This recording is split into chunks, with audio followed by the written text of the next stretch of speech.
Market regulator SEBI has come down hard on Sahara. The Securities and Exchange Board of India has frozen assets and bank accounts of Sahara chief Subrata Roy and two Sahara Group companies, while the stern action has been taken against Sahara in the high-profile investor refund case that involves 24,000 crore rupees. Not just that, SEBI has also attached all properties of the two firms and top executives of the Sahara Group.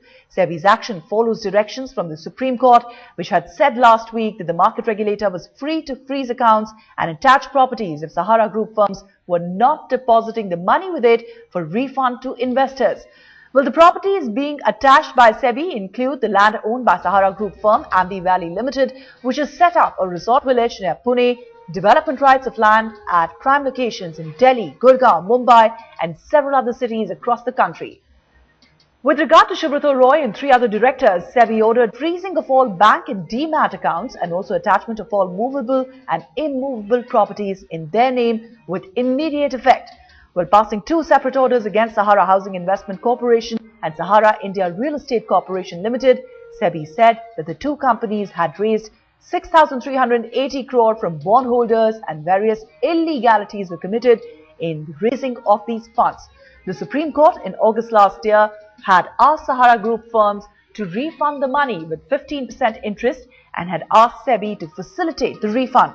However, the group was allowed to pay the money in 3 installments in December last year. Since Sahara failed to pay 2 installments, SEBI had to take this strict action. Sahara Group, however, has said that SEBI's order is based on old facts and that the group has already deposited 5,120 crore rupees and has redeemed significant number of OFCD holders, and that any further payment to SEBI would amount to double payment.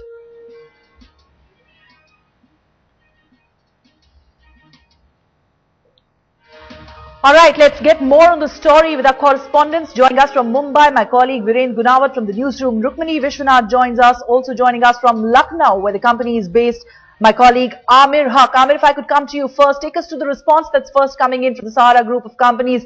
They were in denial yesterday, still awaiting a formal word, considering the post was put up on SEBI website and they were waiting to hear really what the market regulator has to say about this particular order. Oh, yes, Ruchika, Sahara Group came out with a written response late last night saying that SEBI's order is based on old facts. In fact, the facts that were in place in January 2012, they say now, a lot of retention has been done over the last 1 year and that their liability will not exceed 5,120 crore rupees that has already been deposited with the Securities and Exchange Board of India. Now, they also say as far as paying the money in 3 installments was concerned, the 24,000 crore rupees that was supposed to be the investors' money, which was asked by the Supreme Court to be returned back to the investors. They say these 3 installments, against the payment of these 3 installments, they have made a written application to the Supreme Court, which will come up in just about a week's time. So they are asking SEBI to wait till that time Supreme Court finally makes an order to that effect. Right. Till that time, they say the money that has already been deposited with the SEBI will work for them. All right, let me bring in Rukmini Vishwanathan for more on this. Rukmini, many are saying this is unusually severe crackdown by the market regulator on a market biggie, a company as big as Sahara Group. What really brought the situation to this pass? Tell you what exactly this controversy pertains to, Ruchika. This is a crackdown which was done only after the Supreme Court hauled up the market regulator for not acting tough enough. In fact, a 2-judge bench last week observed that we do not know if Sahara is in contempt, if Sahara is committing contempt by not following our orders, or if the market regulator is committing contempt by not acting tough on Sahara. All you're doing is sending notice after notice to Sahara. You're not taking any action. So this is only after the Supreme Court's intervention that SEBI has actually finally acted against Sahara. This entire controversy dates back to the period between 2008 and 2011, when Sahara raised, as you said, 24,000 crore rupees from 3 crore investors. at that time, there was a lot of talk that Sahara had violated a lot of the public issue IPO norms while raising these funds. SEBI had no choice but to take the matter to court because so many of the investors at that time came forth and said that when the matter came to light, Sahara was forcing them to shift their investments to other Sahara Group companies, other investments. They had raised these funds through two of the financial arms that you just mentioned. A lot of investors even complained, they filed cases saying Sahara had forcibly, without their consent, shifted their investments without telling them. So the issue really blew sky high. SEBI had to take Sahara to court, and since then the tussle has been going on. On August 31st last year, the Supreme Court passed this order saying that Sahara must refund the money. They also allowed them a moratorium, a period till Jan 2012, saying that you can pay back the money in 3 installments. As Amir was saying, Sahara claims it has already paid back some of the money. Now that argument is not cutting ice with SEBI, it is not cutting ice with the investors, but that is the position that they have maintained for a while now, and clearly at this point in time they are sticking to that position. So really it remains to be seen what Sahara does, whether they appeal this particular judgment order of the Supreme Court, and what legal recourse they take from here on. All right, to help understand what does it really mean for the Sahara Group, let me quickly go across to Viren Gunawat, who's joining us from Mumbai this morning. Viren, the action that has been taken by SEBI, what will it really do to Sahara Group of companies? Will it not impact its day-to-day functioning, considering the assets have been attached, the bank accounts have been frozen, including that of Subrata Roy Sahara? Definitely the answer is that the Sahara brand would definitely get impacted. It's a big jolt. It's not unexpected jolt. In fact, the Sahara Group was expecting that the SEBI might take this decision and pass an order. In fact, SEBI had passed this order very late after 31st August 2012, where Supreme Court had made it very clear that SEBI had to take action against Sahara Group. And beyond Supreme Court, there is no final authority. So definitely Sahara Group have no other option than to give the entire money. Now Sahara is claiming that they have filed an interim application in the Supreme Court, and for that they might wait this week itself to give the complete plan out how they are planning to pay the entire amount. What they are saying that total 2,620 crore rupees is only amount that need to be refunded to SEBI, and all the entire amount around 19,400 has been given to the investors. So the point is that Sahara is saying that there's no money that need to be paid to SEBI. So the point is that all the property attachment has been done. All the accounts of the 4 senior individuals, the 3 directors, 1 Subrata Roy Sahara, the property have been attached. Definitely, Sahara Group have no other option. We have spoken to all the investment bankers around, all the legal people here. They are saying that Sahara have to pay the amount to the SEBI at any cost. When they will do that, how they will do that, that's an important question here. All right, Rukmini. So the question also is, how will Sahara function as a business group, considering that it has interests in several areas? In view of all this, what is the legal recourse that could be available to Sahara at this stage?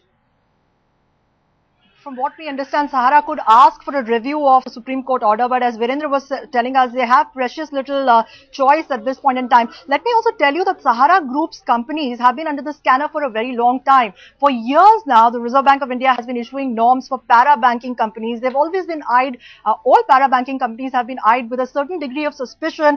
The most profound of market analysts have always been confused by the kind of extremely convoluted financial structure that Sahara is believed to have within the company. A lot of them would tell us this off the record. So it's not really surprising that these issues now are coming to the fore, and perhaps it will also throw a further light on Sahara's other operations as a result of this ongoing probe. All right, stay on with us, Rukmini. We're also joined on the phone line right now by journalist Paranjoy Guhata Kurta. Paranjoy, in your view, does the SEBI order actually mean a dead end for Sahara Group? Yes, I think now the Sahara Group has virtually run out of options. Yes, I'm almost certain that it's going to move the Supreme Court and ask for some more time. But given the fact that on the 6th of February, the Supreme Court not only criticized the Sahara Group, but it came out very, very hard against the Securities and Exchange Board of India. And in fact said that SEBI itself might be committing a sort of contempt of court by not exploring all the possibilities. And they even used the word, you have to act with an iron hand. as a result of which, now what we are seeing is that the SEBI has said that it is not only attaching all the assets of these companies, that is Sahara India Real Estate Corporation Limited and Sahara Housing Investment Corporation Limited, but the assets of the promoters, the directors, and related companies and associate companies. You know, it has attached the development rights of these companies in land owned by Ambi Valley Limited, other real estate projects in Warsaw, in Mumbai, in Gurgaon. If you look at the big picture, this case has been going on now ever since the Securities and Exchange Board of India issued a set of notices against these two Sahara Group companies, saying that the manner in which they had raised funds from the public through an issue of a financial instrument called OFCD, that's optionally fully convertible debentures, to over 29 million people, and it raised an amount which was in the region of about 25,000 crores, almost 25,000 crores, so 24,000 crores plus. Right. Now, it's ordered that this entire money now be refunded with 15% interest. Now, what Sahara Group is saying is that we're already complying with the orders. But SEBI is saying that you have already only not fully complied with it, that you've given an amount of money a little in excess of 5,000 crores, but almost about 18 or 19,000 crores remains unpaid. And that the instruments and the documents that they have given to the Securities Board and Exchange Board of India cannot be redeemed, in the sense that it has been suggested that they cannot get the money.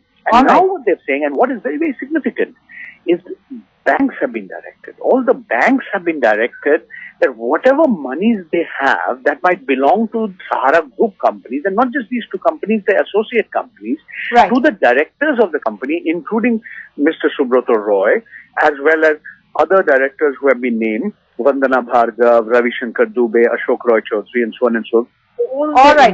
All right, Paranjoy. We, of course, will get you more on this story and get more reactions as well. As Paranjoy was telling us, it seems the market regulator is making an example out of Sahara Group of companies. It also wants to ensure that there is a lesson in this for business houses as well, as far as raising money without regulatory board's consent is concerned. It's a big story we'll be tracking here on the network.